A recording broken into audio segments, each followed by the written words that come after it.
Hi, in our previous video, I talked about the basic concept in indices. Now, we'll be solving questions on indices proper. But before then, we already know that indices, these are numbers with powers. Now, the simplification and the analysis of these indices is based on some basic principles and the laws of indices. Now, what are these basic principles I am talking of? The first basic principle here will be numbers with zero power. If you have a raised to power 0, a raised to power 0, this will yield 1.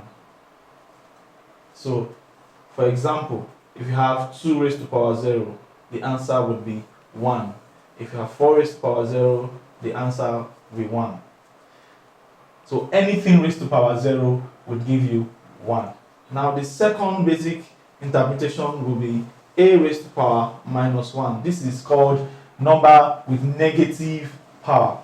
So if you have, for instance, a raised to power minus 1, this will give us 1 over a. So that means that when you have 2 raised to power minus 3, this will give us 1 over 2 raised to power 3, and which will be 1 over 8 when you simplify 2 raised to power 3. Okay, so the third basic principle would be number with fractional powers. Numbers with fractional powers. So you have a raised to power b over c. That is the powers will be fractions. So that will be a raised to power, for example, a raised to power b over c. This will yield the square root of a.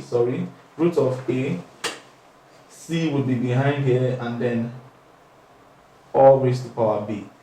So for example, if you have a raised to power 2 over 3, 8 raised to power 2 over 3, this will give us the cube root of 8, all raised to power 2.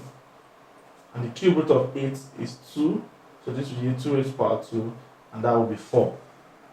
And the next one will be number with negative fractional powers. For example, if you have a raised to power minus b over c, first of all, the negative in the power would give us the fraction, which will be 1 over a raised to power b over c, and then the fractional power. From the fractional power, we introduce the root sign, which will be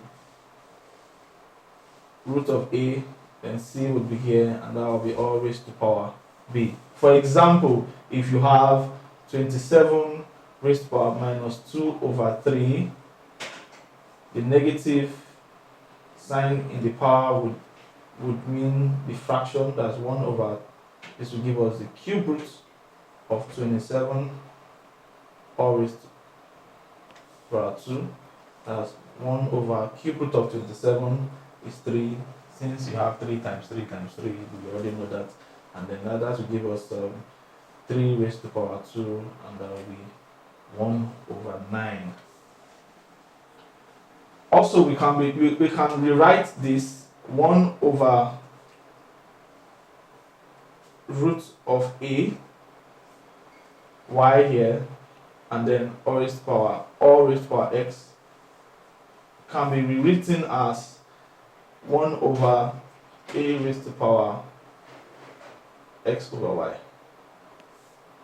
which can also be a raised to power minus x over y.